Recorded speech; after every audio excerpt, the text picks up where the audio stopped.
Tengan ustedes muy buenas tardes, bienvenidos a un nuevo encuentro de la Sociedad Argentina de Infectología en esta serie de citas periódicas que desde el comienzo de la pandemia hemos mantenido para llevarles a la comunidad en general y a la comunidad científica en particular contenidos veraces, certeros y sobre todo actualizados de todo lo que tiene que ver con el COVID-19. En el día de hoy, la presencia del doctor Waldo Belloso como jefe de esta exposición, encargado de los contenidos de la jornada de hoy, un tema que ustedes habrán escuchado hasta el hartazgo, pero nunca con la precisión que van a encontrar en el día de hoy. El tema del uso de plasma de convalecientes como tratamiento, como acaso una salida para esta enfermedad. Así que, sin más demoras, Waldo, tenemos unas 400 personas que ya estaban esperándonos. A ellas les agradecemos, le decimos a todos los que están del otro lado de la pantalla que esta charla va a quedar grabada para que compartan, difundan, vuelvan a ver las veces que lo necesiten. Y de paso le agradecemos también a Leandro, el otro bastonero de esta charla que estará con nosotros en esta tarde. Sin más prólogo, Waldo, buenas tardes, Leandro, buenas tardes, todo de ustedes. Buenas tardes. Hola Diego, ¿qué tal? Hola a todos, es un placer para mí poder estar de nuevo con todos ustedes y también un placer estar en compañía de Leandro Burgos Prats, que es el subjefe del Servicio de Medicina Transfusional del Hospital Italiano, que bueno, siempre es importante estar acompañado por alguien que sepa, ¿no?, de lo que uno va a hablar. Así que, bueno, es un placer poder estar con él. Hola Leo. Hola, ¿cómo les va? Pues gracias por la presentación, Waldo. La verdad que es un placer para mí también estar compartiendo este espacio con ustedes. Así que bueno, les dejo. Entiendo que vas a empezar, Waldo, vos con la Sí. charla. Sí, la idea es darles una presentación, comentarles, como decía Diego antes, algunos aspectos generales respecto del uso de plasma de convalecientes como elemento terapéutico, en particular para COVID-19, y fundamentalmente presentarles el ensayo clínico, ensayo clínico Plasmar, que estamos llevando adelante con un consorcio de hospitales, coordinados desde el Hospital Italiano, pero con un consorcio de hospitales que ya les voy a comentar. Y fundamentalmente para comentarles el por qué hacemos este ensayo clínico y por qué entendemos que esta es la mejor forma de generar al mismo tiempo un tratamiento potencialmente adecuado para los pacientes y evidencia científica de calidad al mismo tiempo. Y esto no solamente es posible y deseable, sino que es factible y es el mejor camino para transitar. Por lo menos esta es la forma como lo entendemos nosotros. Voy a compartirles la pantalla como para empezar la presentación.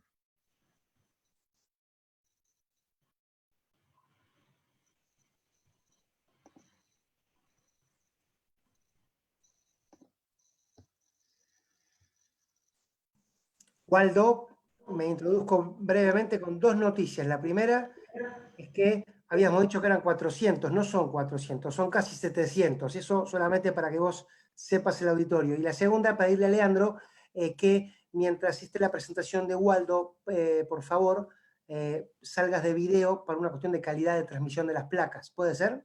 Eso, gracias. Gracias, Waldo. Perfecto, bueno, entonces arrancamos con la presentación del uso de plasma de convalecientes para el tratamiento de COVID-19 y la presentación del estudio Plasmar. Ya desde principios de la pandemia se planteó la potencial utilidad del plasma de convalecientes para el tratamiento de la infección producida por SARS-CoV-2. Este es un estudio presentado en los inicios de las publicaciones de esta epidemia, que fue hace poco tiempo, aunque parece que hubiera sido hace un siglo. Y el uso potencial de plasma de convalecientes no solamente despertó interés en la comunidad científica, sino que también despertó interés en las agencias regulatorias. De hecho, este es un informe que sacó la Food and Drug Administration, la FDA, respecto del uso de las normas de uso de plasma de convaleciente en el contexto de COVID-19. En nuestro país también hubo repercusiones similares, y entre ellas destacamos el Plan Estratégico para regular el uso de plasma de convalecientes, que sacó el Ministerio de Salud de la Nación a través de la Dirección de Sangre y Hemoderivados. Y básicamente una de las cosas que planteaban en este plan estratégico era la generación de un registro nacional de iniciativas de investigación vinculadas con el uso de plasma de convalecientes, y por otro lado, la realización de un ensayo clínico o de un estudio de investigación, que es el estudio promovido a nivel nacional por la dirección. El uso de plasma de convalecientes tiene un principio que es bastante lógico y es bastante sencillo de entender por parte de la comunidad en general.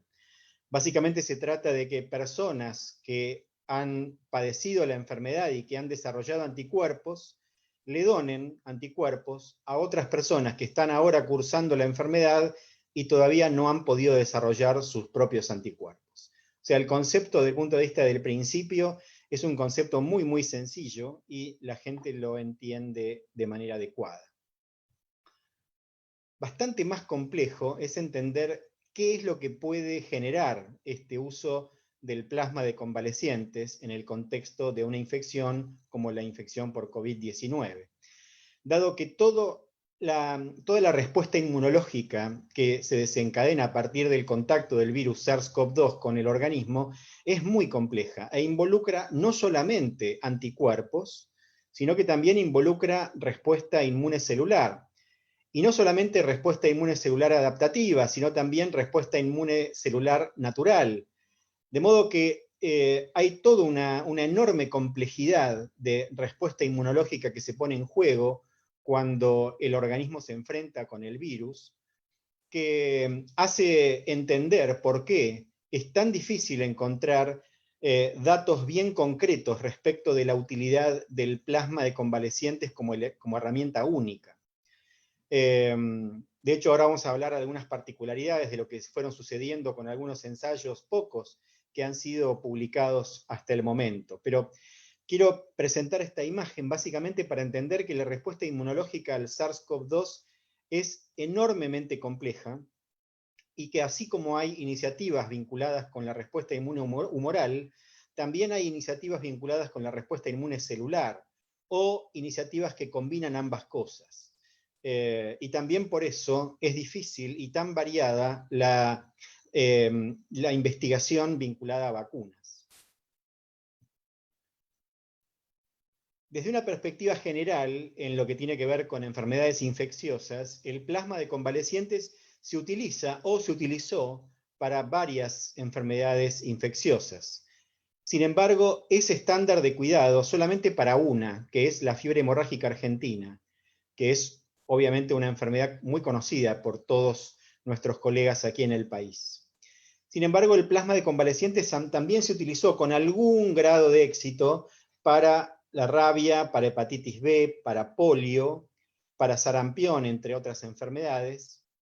Y recientemente, hace pocos años, se publicó este estudio que me parece muy interesante, que es un metaanálisis del uso de plasma de convalecientes en el contexto de la gran pandemia de influenza del año 1918, o sea, la influenza española.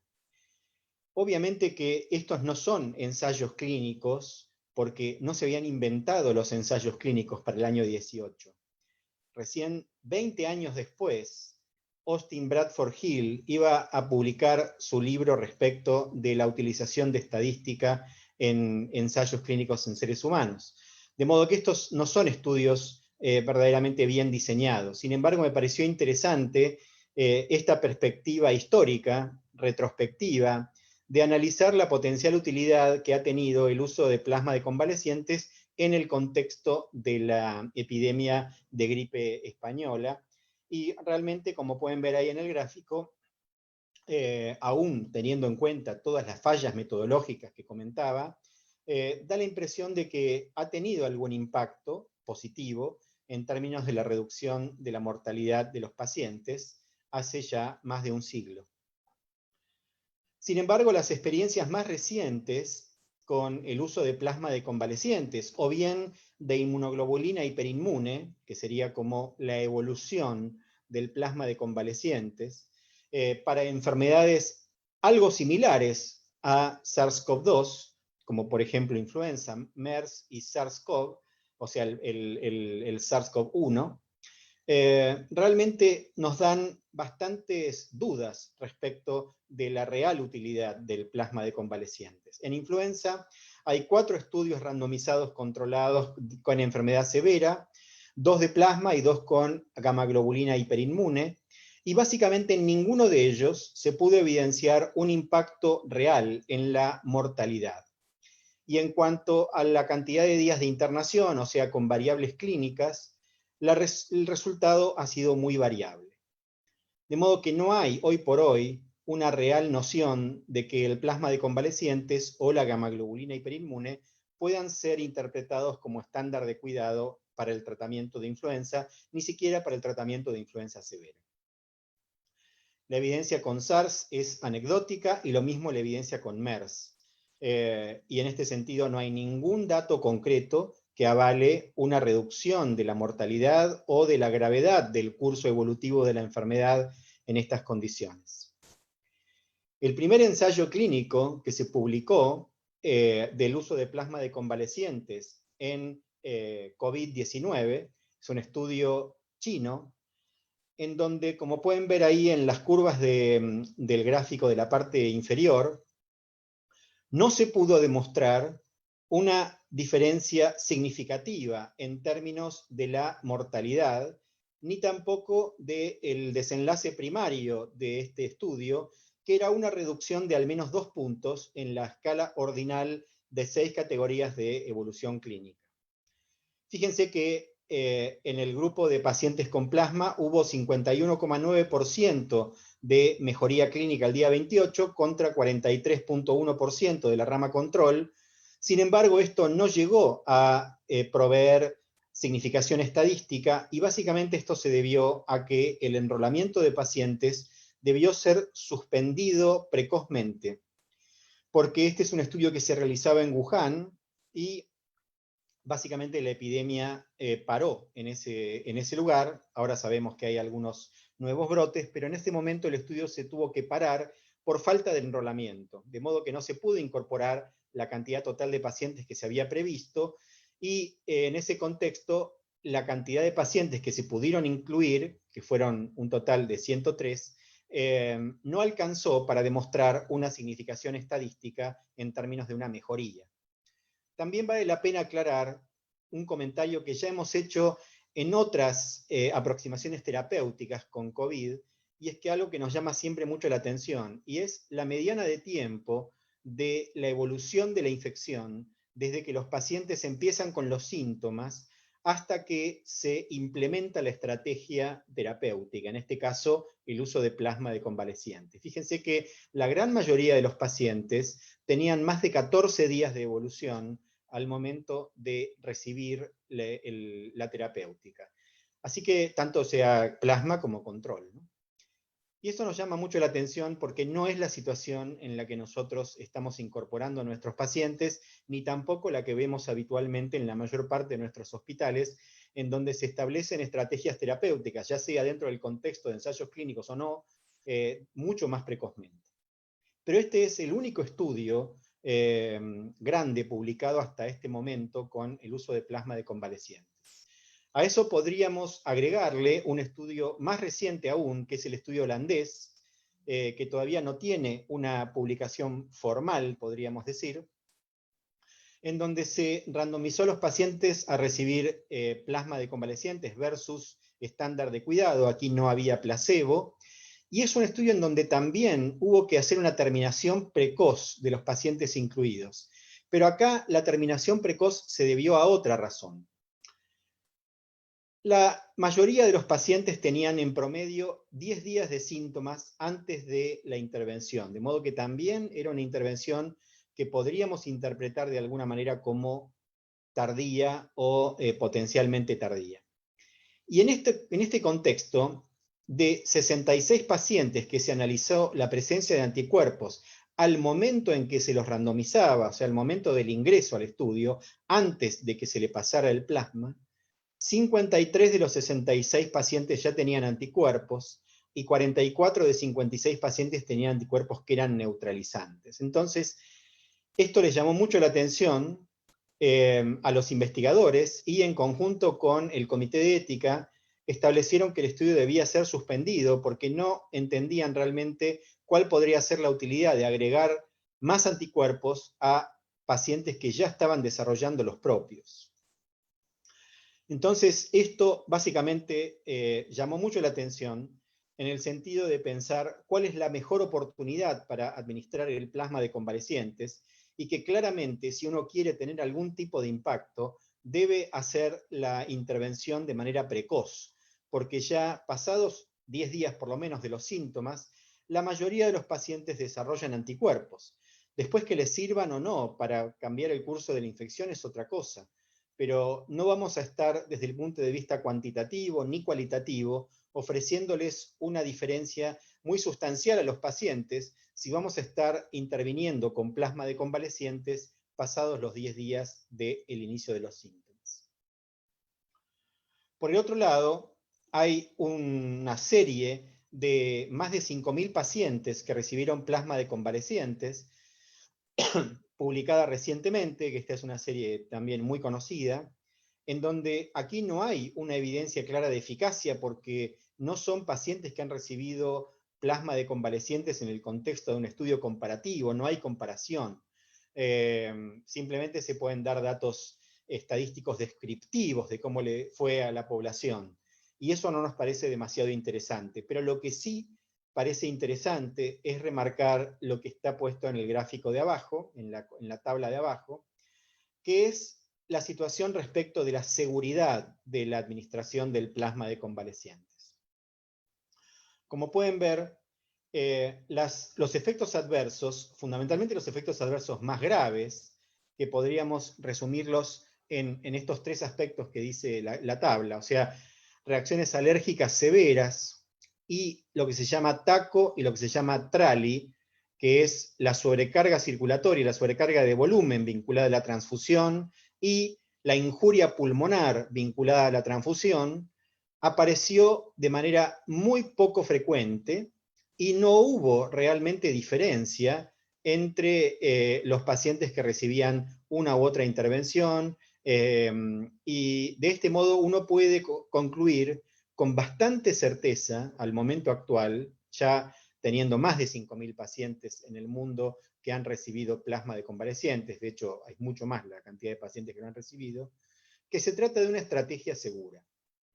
No sabemos exactamente si es una estrategia eficaz, pero sí podemos decir que es una estrategia bastante segura y en todo caso dejo después para las preguntas, si alguien tiene interés en que abordemos más este punto, para charlarlo después con Leandro. Hay una revisión Cochrane también reciente respecto del plasma de convalecientes en su uso terapéutico para COVID-19, y la conclusión de la revisión Cochrane, como era de esperar, es que se desconoce si el plasma de convalecientes es eficaz para el tratamiento de COVID-19. Los estudios publicados son anecdóticos, de calidad pobre, y sus resultados pueden deberse a la historia natural de la enfermedad. Por eso nosotros siempre repetimos, hasta este momento, que las personas que se mejoran habiendo recibido plasma de convalecientes, no sabemos exactamente si se mejoran por el plasma, se mejoran con el plasma o se mejoran a pesar del plasma. Por eso es que es tan importante hacer un ensayo clínico. Hay al menos 48 estudios en marcha, 47 con plasma y al menos 1 con inmunoglobulina hiperinmune en el mundo. Y de todos estos estudios no tenemos los datos, ni siquiera datos preliminares. De modo que este es el contexto que hoy tenemos para el uso de plasma de convalecientes. Vale la pena recordar una editorial que salió publicado hace pocos días en JAMA, en donde uno de los referentes de la infectología del Instituto Nacional de la Salud, el doctor Clifford Lane, remarcaba que todo lo que está en este momento en curso, en términos de terapéutica para el COVID, tiene su origen en el miedo y en el deseo tan ferviente que tenemos los trabajadores de la salud de tratar de hacer algo por nuestros pacientes.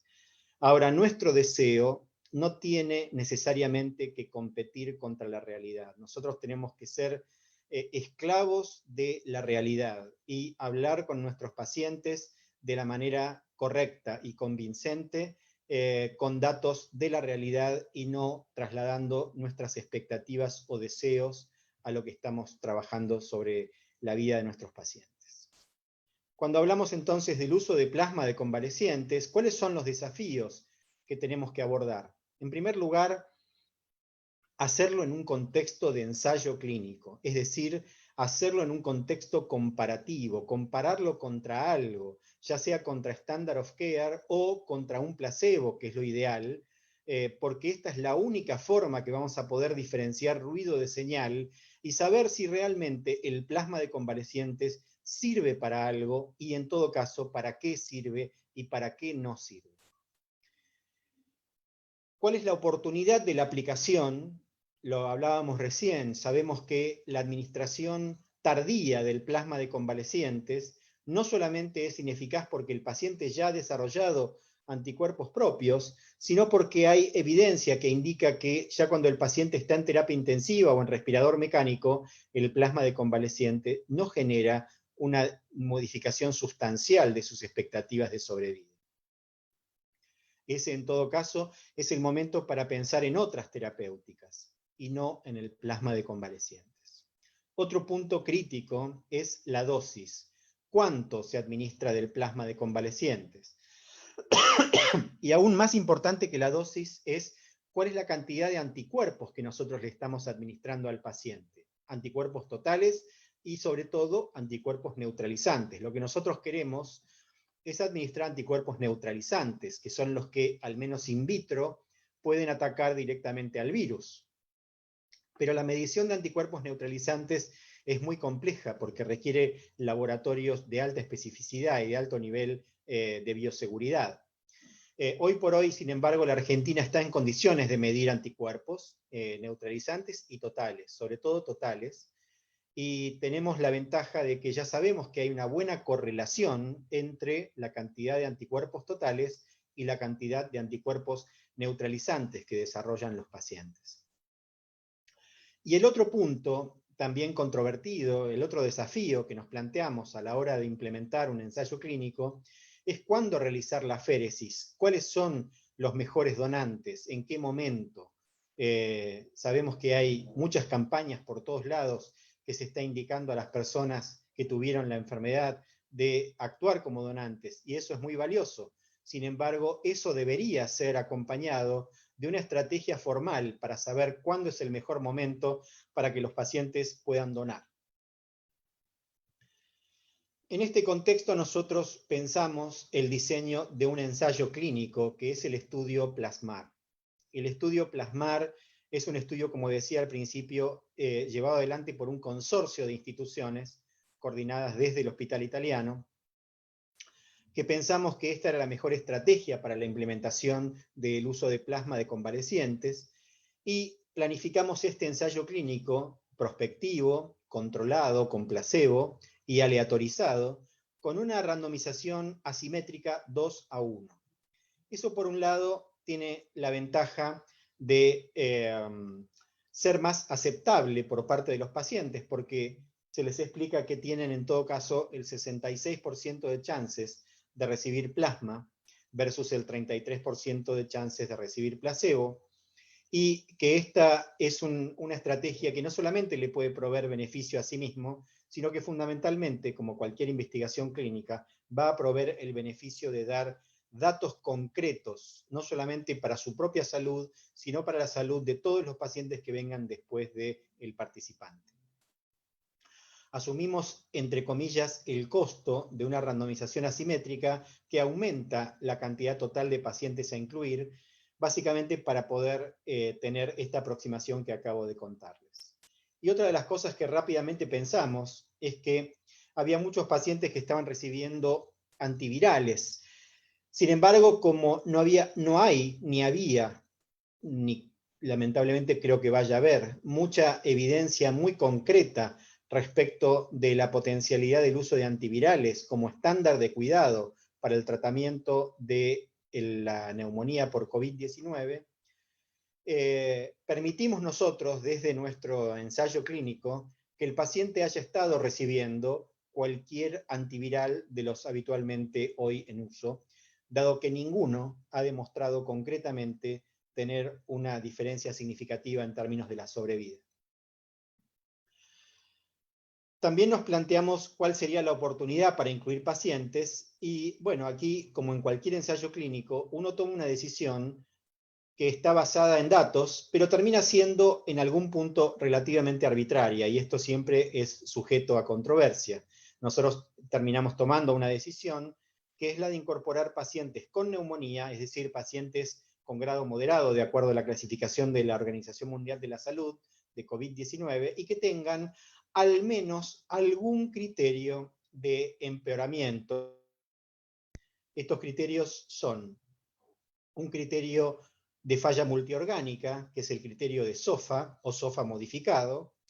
Esto tiene el sentido de que en el primer reporte no controlado de los primeros 5 pacientes en China que recibieron plasma de convalecientes, había alguna relación con el score de SOFA y la posibilidad de mejoría. Entonces, a partir de ese criterio tomamos la decisión de utilizar el score de SOFA o el SOFA modificado, que para algunas instituciones es más fácil de realizar, para incorporar a los pacientes que tuvieran un score de 2 o más.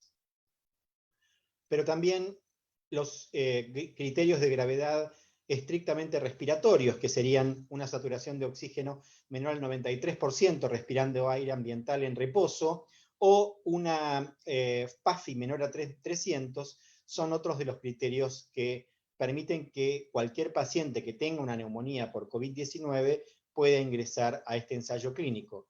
Nosotros queríamos pacientes que tuvieran neumonía, que tuvieran algún grado, alguna chance de estar empeorando, algún grado de evidencia de estar empeorando, pero que no tuvieran el empeoramiento tan avanzado como para que ya el uso de plasma no fuera útil.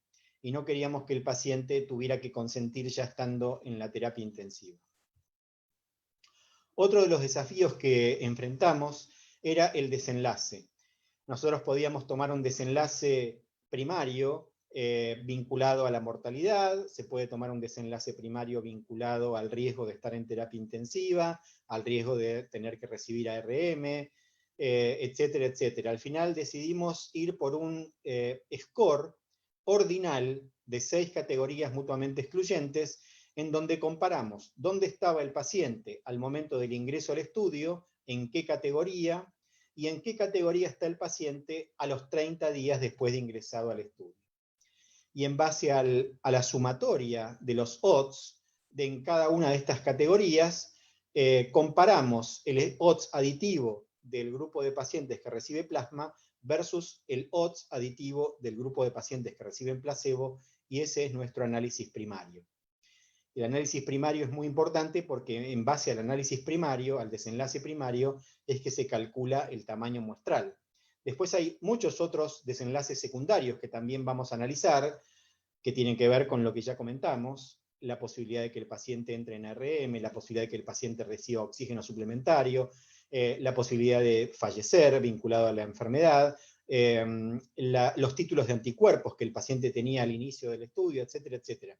Hay muchos desenlaces secundarios, pero el desenlace primario es este, que es un desenlace clínico ordinal, con categorías mutuamente excluyentes, en donde todos los pacientes contribuyen con este desenlace, porque todos los pacientes están en alguna categoría al inicio y están en alguna categoría al momento del análisis. En base a este análisis primario, este desenlace primario, nuestra estimación de enrolamiento es de 333 pacientes, y como yo les había dicho, el enrolamiento es una randomización asimétrica, de modo que 222 pacientes van a ir a rama plasma y 111 pacientes van a ir a la rama placebo. La intervención En el caso del tratamiento experimental es plasma de convalecientes, que se compara contra un placebo, que en este caso es suero fisiológico o solución fisiológica. El plasma de convalecientes es un hemocomponente y nosotros damos un volumen de entre 400 y 600 mililitros, no menos de 400 y no más de 600 en función del peso del paciente. Y lo que hacemos es un pool de plasma de entre 2 y 3 donantes. Nosotros analizamos el título de anticuerpos de los donantes antes de que puedan donar, y esto tiene que ver con lo que les decía antes. Tenemos que seleccionar cuáles son los mejores donantes y cuándo es el momento en que tienen el pico de anticuerpos. Utilizar plasma de una persona que ha recibido la infección sin dosar anticuerpos y para pasárselo a otra persona realmente no tiene sentido y no tiene sustento científico. Nosotros les medimos el título de anticuerpos a los donantes y si el paciente, el recuperado, digamos, tiene un título mayor de 1 en 400, lo aceptamos como donante y en base a eso las personas de medicina transfusional hacen un pool de plasma en donde nosotros garantizamos que el receptor, es decir, el paciente, reciba no menos de un título de 1 en 1000 de anticuerpos totales y su correlación de anticuerpos neutralizantes. Como les decía, se trata de un consorcio de instituciones. Ahí tienen el listado de instituciones que están llevando adelante el estudio Plasmar. La verdad es que estamos muy felices por haber formado parte y de alguna manera impulsado esta iniciativa.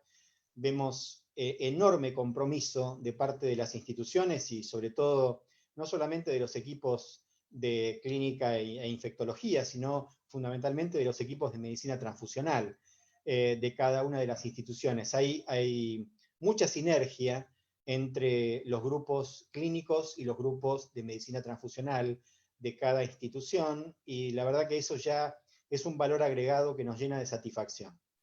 Tenemos estas instituciones ya aprobadas, con el estudio ya aprobado, muchas de ellas con el estudio en marcha, y algunos otros hospitales con el estudio en curso, en vías de ser aprobado. Como ven, es un estudio bastante federal, y es una iniciativa realmente independiente, porque nosotros para este ensayo no tenemos ningún financiamiento externo, ni privado ni público, de modo que este es un estudio que está siendo sustentado exclusivamente a partir del esfuerzo de cada una de las instituciones que participan.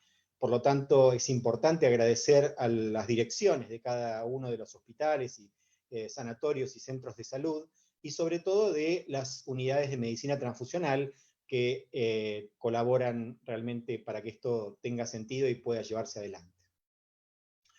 Bueno, esta es una de las diapositivas más importantes del día de hoy.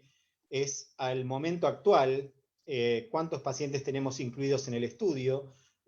Probablemente tengamos alguno más, porque Leandro estaba randomizando alguno en este momento, pero hasta hace unas horas habíamos llegado a los 120 pacientes. Fíjense cómo en solo muy pocas semanas, en 3 o 4 semanas, el número de pacientes fue picando, con lo cual, bueno, estamos contentos por haber llegado a implementar el estudio dentro del contexto del pico pandémico.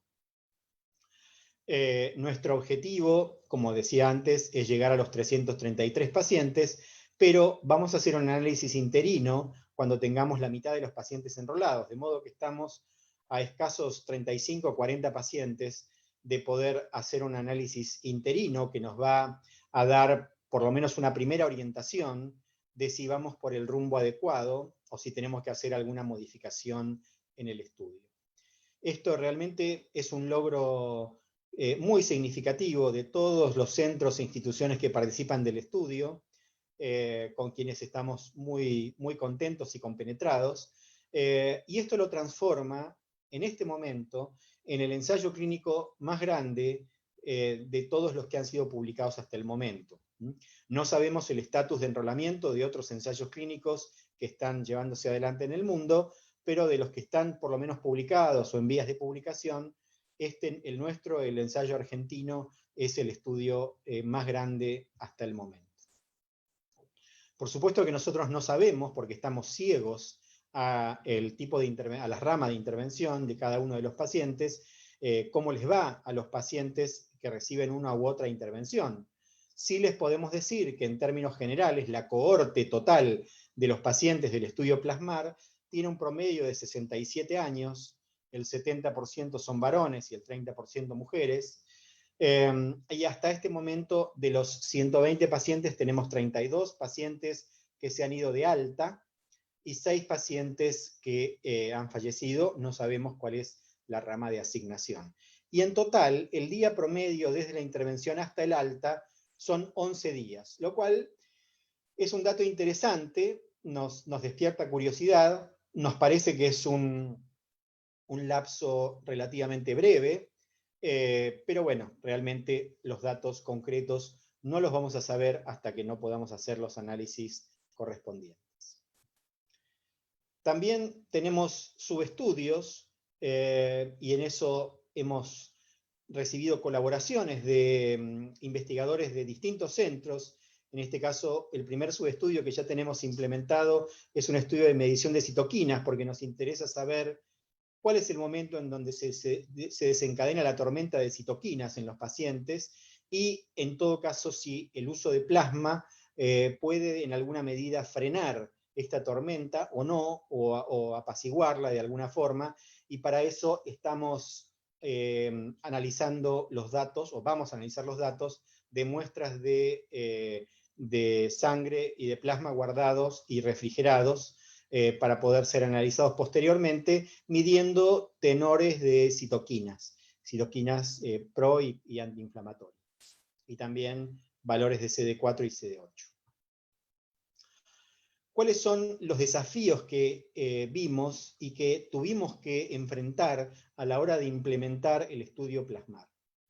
Aquí pongo 4, pero seguramente son más que estos, y en todo caso dejo después espacio como para que pueda surgir a la hora de las preguntas.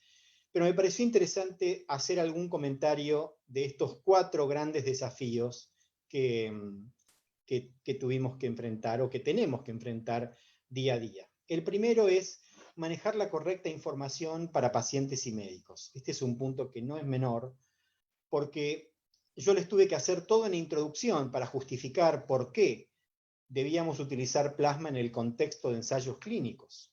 Y esto es porque, básicamente, en nuestro país, así como en muchos otros lugares, se está usando plasma de convalecientes en otros contextos. Estos otros contextos yo no voy a entrar en juicio de valor si son válidos o no. Sí, lo que les puedo decir es que no van a dar información científicamente válida respecto de si el plasma de convalecientes es útil desde el punto de vista poblacional. El segundo punto es el proceso del consentimiento informado para pacientes que están con una enfermedad infecciosa potencialmente transmisible, en donde claramente nosotros no queremos aumentar el riesgo de exposición del personal que ya tiene que atender normalmente a estos pacientes. Entonces, tuvimos que adaptar la situación para que todo el proceso pudiera hacerse de una manera tal vez no tan convencional como estamos acostumbrados a realizar. Otro punto es el enmascaramiento de la intervención, porque como sabemos, el plasma tiene un aspecto físico bastante diferenciable del de la solución salina. Entonces, lógicamente, para no develar el ciego del estudio, nosotros debíamos enmascarar la intervención. Y el otro punto es respecto de la selección de donantes. ¿Cómo hacer para, primero, obtener donantes y después seleccionar los mejores donantes para tener el plasma de mejor calidad? Entonces veamos rápidamente estos 4 desafíos.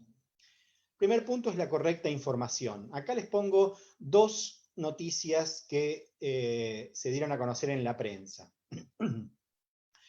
Y acá a mí no me gusta realmente generalizar, odio generalizar, pero permítanme la licencia de decir que en términos generales, la prensa se ha comportado de una manera muy correcta respecto de la aproximación a el uso de plasma. Probablemente ya están más consustanciados con la información a partir de fuentes confiables y de lo que significa la fuente científicamente válida, y bueno, periodistas tales como Diego y como muchos otros que están trabajando codo a codo con los científicos, informan de manera correcta. Fíjense el titular o el primer párrafo de un artículo que salió en la revista Viva del diario Clarín en el día de ayer.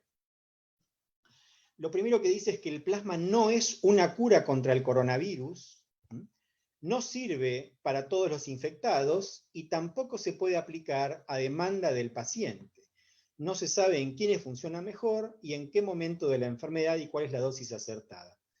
Bueno, cuando uno lee un artículo que empieza de esta forma, ya el contexto con el que va a leer es correcto, es diferente que otro tipo de informaciones que andan circulando. El otro artículo es un artículo del diario Perfil, en donde también se hizo una referencia correcta al uso de plasma de convalecientes, y ya en el título ponen tratamiento experimental. Ahí lo tenemos a nuestro compañero Leandro en primera plana, mostrando el plasma de convalecientes.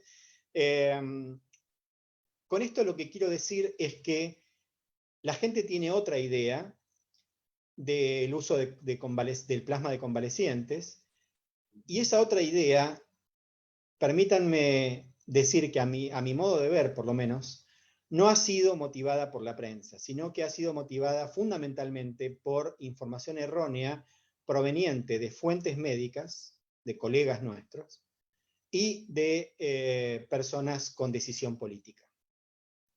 Quiero hacer aquí algunas excepciones y muy importantes, porque nosotros, como les decía al principio, hemos tenido un excelente contacto con la Dirección de Sangre y Hemoderivados y el Ministerio de Salud de Nación, que no solamente entienden perfectamente el problema, sino que apoyan las iniciativas científicamente válidas.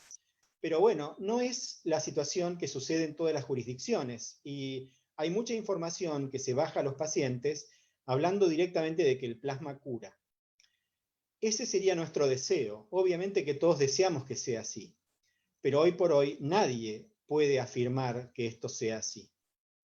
Entonces, cuando uno baja este tipo de informaciones, lo que se genera es básicamente confusión.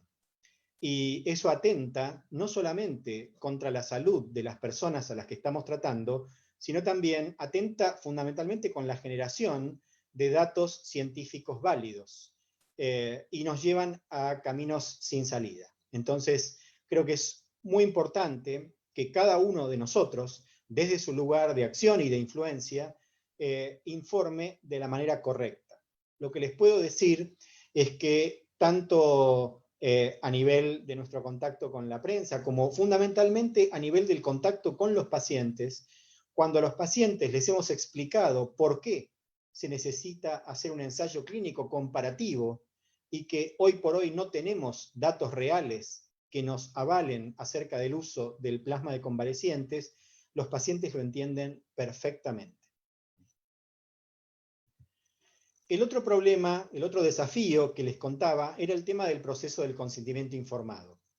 Claramente, aquí nosotros no queremos exponer innecesariamente al personal de salud y no queremos aumentar la cantidad de veces que tengan que entrar en contacto con el paciente solamente motivados por procedimientos del protocolo. Entre otras cosas, uno de los aspectos que hemos implementado, y en esto hemos tenido el acompañamiento de todos los comités de ética que han evaluado el protocolo, no sino muchos otros protocolos para COVID-19, y realmente esto también es muy destacable, en donde podemos hacer una videoconferencia con el paciente, en donde sin necesidad de estar ni siquiera utilizando un barbijo, nosotros podemos estar cara a cara con el paciente, comentarles acerca del estudio, que el paciente entienda, que pueda evacuar todas sus preguntas. Podemos incluso, y de hecho lo hacemos, comunicarnos con los familiares del paciente, para que toda la familia esté al tanto de por qué estamos haciendo lo que hacemos y cuáles serían los riesgos y los eventuales beneficios, si es que hay,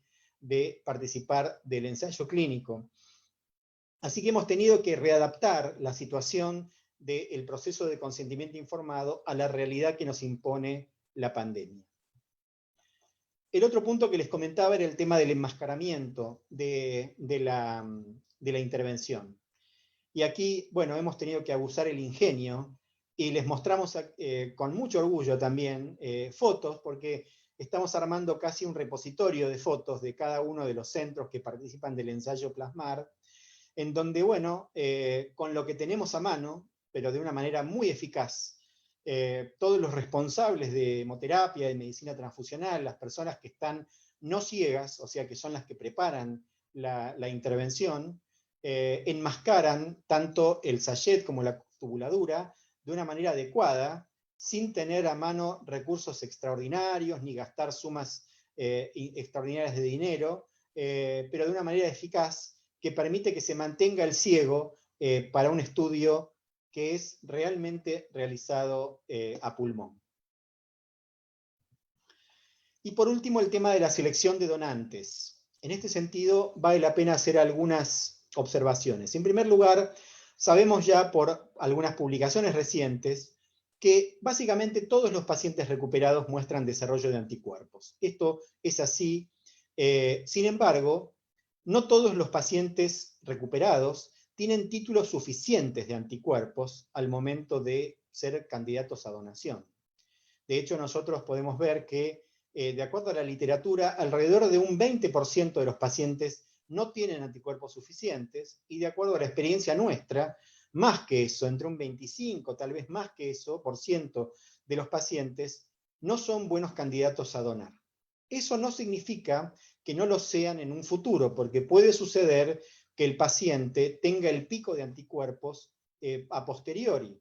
De modo que también vale la pena hablar con los potenciales donantes y reevaluarlos, ya sea a los que puedan donar ahora como a los que no puedan donar ahora y puedan ser candidatos a donar en un futuro cercano.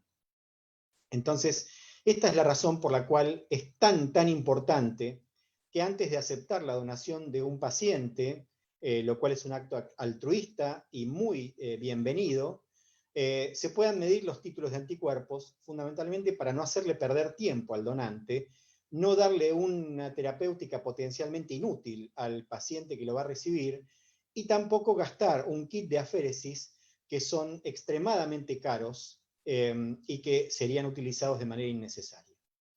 Sabemos que los pacientes sintomáticos desarrollan más anticuerpos que los asintomáticos, de modo que en este contexto de medir el título de anticuerpos es mucho más importante medir los anticuerpos, sobre todo en personas que hayan sido asintomáticas. Y también, como decía recién, existe la posibilidad de donar de manera repetida, de modo que ya tenemos, no solamente en nuestro centro, sino en muchos otros centros, la identificación de los superdonantes o de las personas que tienen títulos muy altos y que se convierten en dadores preferenciales de plasma. Un punto importante a remarcar es que tanto a nivel de Provincia de Buenos Aires como a nivel de Cava, ya hoy por hoy no se requiere una PCR negativa al alta del paciente, porque sabemos que hay muchos pacientes que, habiendo pasado ya 28 o 30 días de los síntomas, continúan teniendo PCRs positivas, sin por eso ser infectantes, porque lo que tienen son residuos de ácido nucleico del virus, pero no tienen realmente carga viral. Y esto ha sido modificado ya a nivel internacional y también ahora recientemente a nivel nacional, de modo que hoy por hoy no se requiere que una persona tenga una PCR negativa para poder ser potencial donante. Así que eso también es muy importante porque simplifica bastante las cosas. Con esto quiero cerrar este pequeño comentario que hicimos en estos minutos y plantearles que necesitamos donantes, que más allá de que el procedimiento que les contaba requiera que el donante tenga que titularse los anticuerpos para poder ser un buen donante, la donación de sangre y de plasma es un aspecto fundamental y necesitamos realmente que todas las personas, que muchas personas, las más posibles, que han tenido la enfermedad, puedan ser testeadas como potenciales donantes.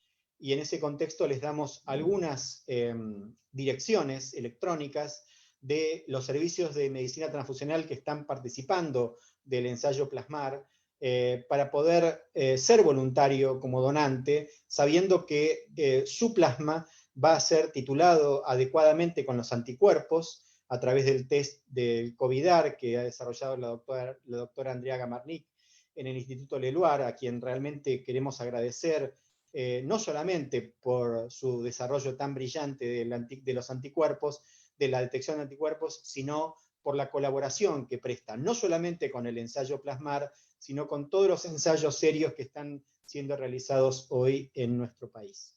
Y hacer un llamamiento a la donación en un contexto adecuado, protegido y dentro de los ensayos clínicos, que son los que verdaderamente nos van a dar la respuesta de si el plasma de convalecientes sirve o no para esta enfermedad pandémica.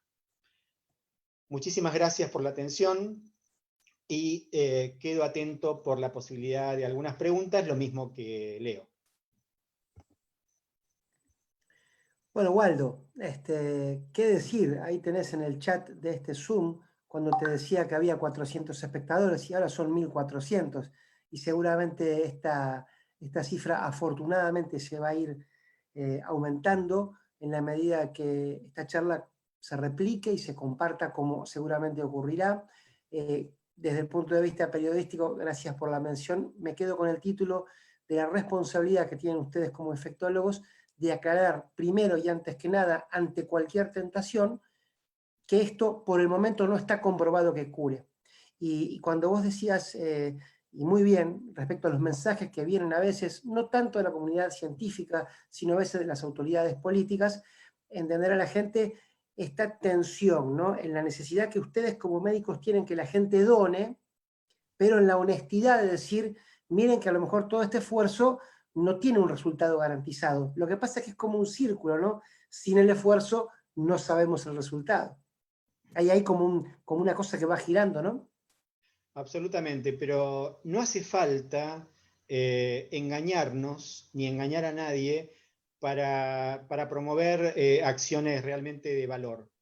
Y yo creo que cualquier persona que tenga la voluntad de donar plasma tiene que hacerlo, aún sabiendo que hoy por hoy no sabemos si esta estrategia es útil o si es la mejor, pero eso no le quita ni un ápice del valor que tiene en su deseo y su actitud de ir a donar. Del mismo modo que en términos científicos, el hecho de poder hacer este ensayo ya es para nosotros una enorme satisfacción, más allá de que todavía no tenemos el resultado garantizado. Aún, obviamente que nosotros deseamos que esto sea útil y que podamos demostrarlo, y ojalá seamos los primeros que podamos demostrarlo en el mundo, pero aún cuando esto no fuera así, ya el hecho de haber podido participar y armar todo este consorcio de instituciones y trabajar en conjunto y saber que se está haciendo lo mejor que se puede en este momento es lo que nos llena de satisfacción. Y preguntarte, Waldo, los procedimientos, tenemos dos clases de preguntas. Primero vamos a la comunidad en general y después un par de preguntas médicas. Esto es, ¿qué similitud tiene con un análisis de sangre? ¿Qué complejidades tiene desde lo técnico? ¿Cuánto se demora? ¿Qué requisitos te piden? Eso lo invitaría a Leo, que si se quiere sumar. Ahí está. Si quiere agregar algo a lo que ya dijimos y contestar esta pregunta. No, la verdad que muy clara la presentación, muchas gracias por la oportunidad y por remarcar esto, ¿no? De que es un camino que estamos recorriendo con incertidumbre, con ganas de que sea positivo, como decimos, el estudio, positivo en los resultados, ¿no? Porque yo creo que positivo claramente va a ser, porque la información que creemos que vamos a obtener de esto va a ser muy valiosa, independientemente del resultado de la curación o no curación de los pacientes con esta enfermedad. Algo que quería remarcar es lo que sí estuvimos viendo nosotros es con respecto a la seguridad del uso del plasma, tal como dijo Waldo y mencionaban los estudios que ya han sido publicados en referencia a esto, tenemos la misma experiencia, tuvimos muy pocas reacciones adversas y ninguna de gravedad. tuvimos claramente las reacciones más frecuentes que podemos tener con el uso del plasma.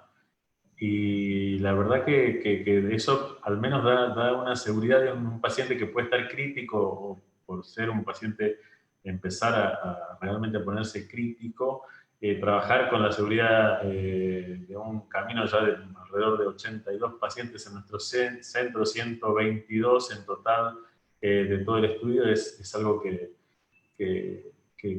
está bueno. Así que bueno. Y en relación a la donación, también repetir, ¿no? La voluntad y las ganas de la gente en general de ayudar es muy manifiesta. La verdad que nos llaman incluso o a nuestros teléfonos porque alguien se los transfiere o al servicio donde trabajamos para preguntar a ellos.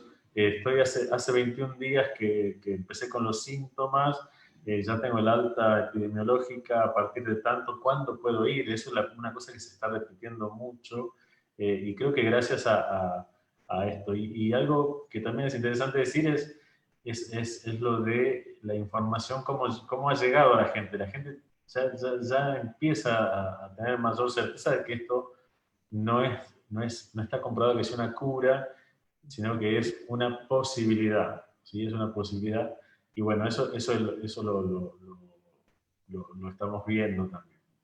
Leandro, desde el punto de vista, perdón, desde un punto de vista técnico, desde lo burocrático, esto es, yo estoy en mi casa, ¿qué tengo que hacer? El ABC de las cosas que tengo que hacer, cuánto tardo, qué me van a pedir, tengo que ir en ayunas, cuánto voy a demorar, me va a hacer mal, me va a doler, estas cosas que a veces, digamos, son las preguntas básicas, y además a veces la más difícil de encontrar en los medios, ¿no? Porque uno escucha, sí, acércate, doná, pero lo que les preguntan a uno como periodista y ustedes también como médico, me imagino, es todas estas cosas. O sea, desde el minuto cero que yo quiero donar, ¿qué es lo que tengo que saber?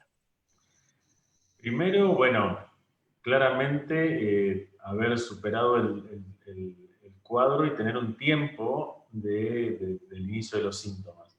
¿Sí? Como dijo Waldo, una cosa que fue muy importante fue la pérdida de la necesidad de un segundo hisopado, y lo digo así como algo bueno por dos motivos, porque la verdad que nos va a proveer una buena cantidad de donantes, y por otro lado, la experiencia del hisopado es una experiencia que la verdad que muchos donantes nos han referido como bastante molesta y dolorosa, y que al sacar te preguntan, necesito hacerme un hisopado de vuelta para donar, y cuando le decís que no, es como una alegría, y después le podés decir que vengan a las 12 de la noche, que van a venir, ¿sí? Pero bueno, vos estás en tu casa, sos convaleciente de coronavirus. Nosotros lo que tenemos son bases de datos que podemos acceder y saber que esa persona tuvo la enfermedad, llamarla, porque tenemos el acceso y la habilitación de las autoridades para hacerlo, de la cuestión de la parte de estadísticas y de infectología. Esa es una forma de acceso, llamarlos, nosotros los llamamos por teléfono, les decimos que tenemos la noticia de que es un recuperado de COVID, que si les interesaría ser participante de nuestro estudio, donde estamos comprobando la eficacia del plasma. Esa es la primera aproximación, les explicamos que no hace falta que vengan en ayuno. Como actualmente es norma para toda donación de sangre y de hemocomponentes, les decimos que el horario para acercarse al servicio o al lugar donde decidan donar, porque la verdad que nosotros también, como hay varios estudios y varias iniciativas, muchas veces nos llamaron preguntando información y preguntándonos a nosotros para donar, y terminan donando en otro lugar, en otro lugar para otro protocolo. Pero bueno, nosotros les decimos que se acerquen al lugar donde mejor a ellos les parezca, y el horario es un horario bastante extendido, en general de 8 de la mañana a 4 de la tarde como norma, pero si nos llaman y nos dicen vamos a ir 6 de la tarde, 7 de la tarde, obviamente los atendemos, y la verdad que con mucho gusto. No debe ir en ayuno, debe desayunar normalmente. Hay un tema con las mujeres que han tenido embarazos, ¿sí? Es una pregunta muy frecuente, Eliana. Una pregunta bastante frecuente. En realidad lo que dice la norma o las directrices del Ministerio de Salud, no deberíamos aceptar donantes que hayan tenido embarazo si no tenemos la posibilidad de estudiar para anticuerpos anti-HLA. La verdad que es una decisión que estuvimos charlando y revisando y creemos creemos que estaría bueno tomarlas, estudiarlas como donantes, si son potenciales donantes porque tienen un buen título de anticuerpos, y ahí tener la posibilidad de en esos casos estudiar puntualmente si tienen o no tienen unos anticuerpos que se llaman anti-HLA, que pueden causar reacciones adversas a las personas que reciben el plasma. Esa es una decisión que estamos viendo, tomamos, estudiamos a algunas personas que tuvieron embarazos. Todavía no las hicimos donar porque no estaríamos cumpliendo con las directrices, pero si habilitamos el estudio para esto y si logramos hacerlo, recuerden que son estudios también que son de cierto costo y bastante específicos. La verdad que sería muy bueno poder, a que haya tenido embarazos, que no tenga estos anticuerpos, poder incorporarlas como donantes. Hoy por hoy hay muchos centros que directamente, si tuviste un embarazo, no te toman como donante, pero bueno, nosotros creemos que vamos a perder y los vamos a necesitar, en todo caso, a ese pool de personas que quieren donar, que por ser mujeres han tenido algunas de ellas embarazos y bueno, sería bueno dar esa oportunidad y no perderlos. Y No el digo, trámite es un perdón, perdón. quiero aclarar algo, que por ser mujeres tengan embarazo no lo digo así como una cuestión lineal y no significa, no quiero decir que porque ser mujeres tengan que tener embarazos, ¿sí? No, perdón, pero bueno, vos me ibas a preguntar algo. No, si era un pinchecito, o sea, porque ¿viste? Uno dice plasma, ¿qué será? ¿Me tengo que quedar acostado? ¿Cuántas horas? ¿Cómo funciona eso? ¿El estudio o la donación? La donación. Bien, el estudio, muy cortito, es una entrevista. Nosotros ahí proveemos el consentimiento informado y explicamos en lo que consiste la donación y qué estudios son, digamos, gatillo de la donación. Esto que mencionaba Waldo, tener cierto título de anticuerpos nos permite a nosotros ofrecer al paciente un buen tenor de anticuerpos y si esto es beneficioso, que sea bueno, la mejor oportunidad que esa persona tenga. El procedimiento de aféresis, que en el hospital italiano y en la mayoría de los centros que están trabajando con esto, es la manera de obtener el plasma, son aparatos o máquinas que se llaman separadores celulares, que por una misma vena, que es un pinchacito, es como una aguja igual que de una donación de sangre, en un descartable que, como dijo Waldo, es muy caro. ¿Por qué? Porque son muy seguros, son de una tecnología, la verdad que igual a la que se usa en cualquier lugar del mundo de primer nivel. Entonces son de un único uso, y eso es otra pregunta que también nos suelen hacer, no son reutilizables ni esterilizables, son descartables que se usan con una persona y se desechan. La persona que ya ha sido estudiada, se hace una breve entrevista donde preguntamos si se siente bien, si tuvo algún síntoma desde que lo estudiamos hasta el momento, y entra a la sala de donación. A través de un pinchazo, que es una aguja pequeña, un poco más grande que para un análisis, pero no deja de ser pequeña, la sangre va saliendo muy lentamente del cuerpo, entra en este aparato, empieza a girar porque es una centrífuga que separa la sangre en distintas capas, ¿sí? Y genera la capa de glóbulos rojos y blancos y plaquetas, que son los elementos formes de la sangre, y deja el plasma separado girando por otro lado. De ese plasma nosotros vamos sacando y lo vamos guardando en las bolsas de donación. Más o menos el procedimiento dura entre 20 y 30 minutos. Es un procedimiento corto, bastante corto. Es similar a donar plaquetas. Digo, para hacer una comparación, donar plaquetas lleva alrededor de 1 hora y media.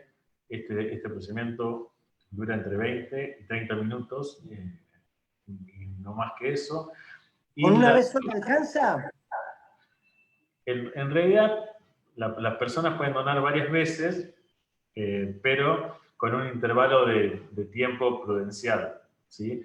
Pero con una sola vez podemos sacar, depende del peso del paciente, alrededor de entre 400 y 1 litro de plasma.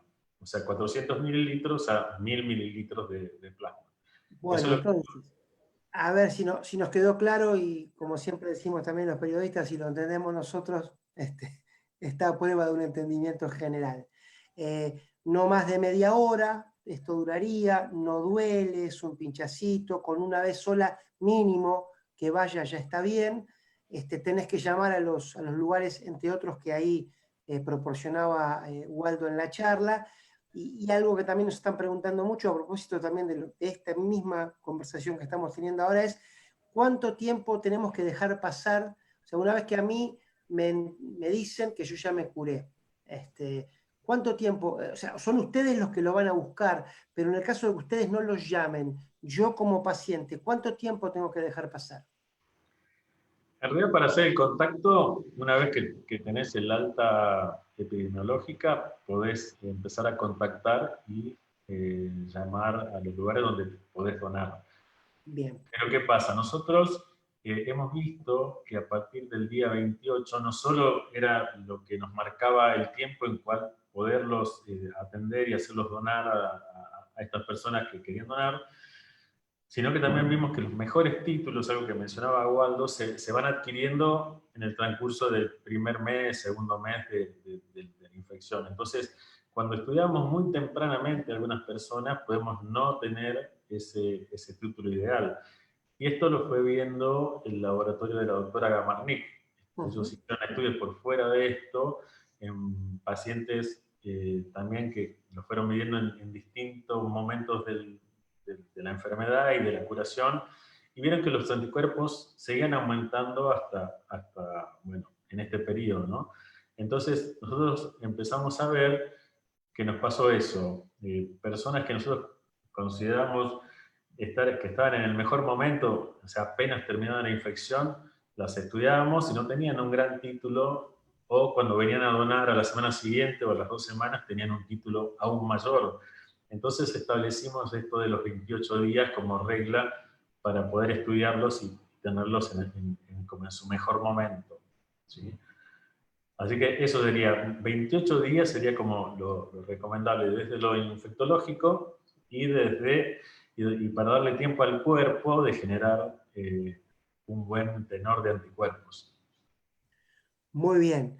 Bueno, ya pasada digamos, nosotros desde la SADI, te cuento, Leandro, Waldo ya lo sabe, tenemos esta doble ventana, ¿no?, de abordaje de la charla, porque es una charla para médicos, claro, eso somos, pero también se nos cuelan, y afortunadamente que esto ocurra, gente, pacientes, gente que quiere ayudar, como vos bien lo referías, Waldo, también vos, Leandro, es una actitud que se está repitiendo y mucho, afortunadamente, así que por eso íbamos con vos, Leandro, con estas cosas puras y duras, así desde la práctica. Pero Waldo, tenemos también un montón, ustedes saben que la SAI recibe preguntas de personal médico a través de su página web, y entre tantas tenemos estas, Waldo, bueno, obviamente personal médico que tiene varias dudas. El tiempo aproximado desde el alta ya lo acabamos de responder, pero varias pacientes plantearon esta duda. Los anticuerpos que dono, ¿los pierdo? Esto es, si yo voy a donar plasma, ¿quedo menos protegido ante la enfermedad? Y después, si es recomendable que pacientes con comorbilidades como diabetes, insuficiencia renal, etcétera, donen plasma. Bueno, yo contesto la primera parte y la segunda se la dejo a Leo. La primera parte, claramente, uno no pierde protección por donar plasma, los anticuerpos se van renovando y en realidad el cuerpo es tan inteligente que tiene lo que se llama anticuerpos de memoria y no importa tanto, una vez que uno superó la enfermedad, la cantidad de anticuerpos que tiene. Si tiene los anticuerpos que están dirigidos específicamente contra ese virus, cuando se vuelva a exponer a ese virus, esos anticuerpos se van a multiplicar. Así que no, uno no pierde capacidad de protección por donar. Es más, en los donantes que tuvimos más de una oportunidad, vimos que al contrario, por ejemplo, teníamos títulos, para poner un número, 800 de título antes de donar la primera vez, concurrían las 2 semanas y decían, bueno, lo citamos por una cuestión de necesidad y ver en algún momento un poco más crítico, a las 2 semanas tenían el doble o un poco más de título. O sea que lejos de bajar o desaparecer, estos anticuerpos aumentaron. Como dijo Waldo, el cuerpo es súper inteligente. Imagino yo que quizás al tener un descenso un poco brusco de anticuerpos con la donación, es probable que el cuerpo diga, bueno, ¿qué pasa? Estoy perdiendo anticuerpos de forma brusca, estoy en contacto de vuelta con el virus o no, y eso es una hipótesis. Pero bueno, para nada, esa es otra pregunta que nos hacen mucho, si van a perder, es más, hoy me hicieron una persona esa pregunta, si va a perder las defensas, porque una vecina le dijo que podía perder las defensas. Bueno, para eso, entre otras cosas, este webinar. Y la pregunta sobre comorbilidades, ¿qué se recomienda? En realidad, para donar plasma, al igual que cualquier hemocomponente, nosotros debemos cuidar también al donante. Hay algunas enfermedades que lo eximen o factores de riesgo que eximen al donante, a la persona de ser donante. Por ejemplo, vos mencionaste diabetes tipo 2. En realidad, si no hay daño de órganos, o sea, alguna consecuencia de la diabetes tipo 2 y está controlada, pueden ser donantes de sangre. No así los diabéticos tipo 1, que por ahí los controles y el uso de insulina, que por ahí hacen que sea un poco más riesgoso para el donante estar ahí o en ayuno, perdón, en un tiempo, y no para los estudios, sino por el tiempo que permanece donando, después donar sangre. En alguna época las insulinas eran de manufactura diferente, pero bueno, la Ley Nacional de Sangre en cuanto a la diabetes dice eso. Tipo 2 sí, si está controlada, si no tiene alguna comorbilidad asociada a la diabetes, y tipo 1 por ahora no pueden donar. Después, en general, la edad de donación es de 18 o 17 años a los 65, pero la verdad que actualmente tenemos donantes y estamos habilitados a tomar donantes de más edad. Tenemos donantes de 70 años que no tienen ninguna enfermedad, y la verdad que no dejarlos donar no tiene sentido, y las asociaciones de bancos de sangre y la ley nacional de sangre nos habilita a evaluar casos particulares donde por ahí tenés más de 65 años y puede ser un donante perfectamente. Después no sé, alguna otra cosa. No, está bien. Quedó claro, súper claro. Leandro, nos está ya comiendo el otro virus que nos afecta a nosotros aquí en el webinar, que es el virus del dios Cronos. Así que tendremos que ir cerrando. Pero Waldo, como siempre, y con la estima que te tengo, la más difícil, que es, bueno, ¿y esto cuándo va a salir? Estos estudios, viste, que cada vez que se lanzan, la pregunta del millón es, bueno, pero ¿hasta cuándo van a preguntar ustedes? ¿Hasta cuándo van a averiguar? Ya sé que es hasta que haya una respuesta, pero esa respuesta llegará en el corto, mediano o en el largo plazo. Ya, para los pacientes todo es el corto plazo. Los pacientes que están hoy quieren respuestas hoy. Eso lo sabemos perfectamente y el hecho de no contar con una respuesta hoy no es que nos exime de angustias. O sea, para nosotros es angustioso tener que decir que no tenemos la respuesta. Sería mucho más fácil decir que el plasma cura y que le vamos a dar lo que creemos que cura. Pero bueno, tenemos que estar permanentemente con esta disyuntiva de hacer las cosas como corresponden y de tratar de hacer buena medicina. En cuanto a cuándo va a estar esta respuesta, la verdad es que hay, como decíamos, hay varios ensayos que están ahora en curso y yo creo que alguna orientación respecto de la potencial utilidad del plasma, tal vez de acá a un par de meses, 2 o 3 meses lo podemos tener. Yo creo que ya sea por nuestro ensayo o por algún otro de los ensayos que están ahora en curso en el mundo, algún dato seguramente va a haber. No sé si va a ser muy concluyente. Hoy por hoy las terapéuticas que tenemos a mano, ya sean de plasma o de cualquier otro tipo de intervención farmacológica, difícilmente son tan concluyentes como para decir de ahora en adelante todo el mundo tiene que o nadie tiene que. Probablemente se necesiten más de un ensayo para ir sumando experiencias y acumulando datos concretos como para tener una definición. Pero yo creo que de acá, por lo menos a 2 o 3 meses, vamos a tener algún dato como para compartir. Bueno, la prensa titularía, dice el doctor Belloso que en 3 meses, no, pero nosotros tratamos de hacer otro tipo de periodismo, bueno, quedémonos tranquilos. Dicho esto, gracias Leandro también por tu tiempo. Sabemos que te interrumpimos con tus tareas diarias, seas Waldo como siempre. Y bueno, los comprometemos a ambos a seguir aportando a estos espacios de webinar que son realmente muy necesarios. Así que otra vez, en nombre de todos nuestros espectadores, aquellos que han visto esta charla y las que la verán, les auguro en gran cantidad a partir de ahora. Gracias Waldo, gracias Leandro, gracias los que han estado del otro lado. Será hasta el próximo encuentro. Buenas tardes.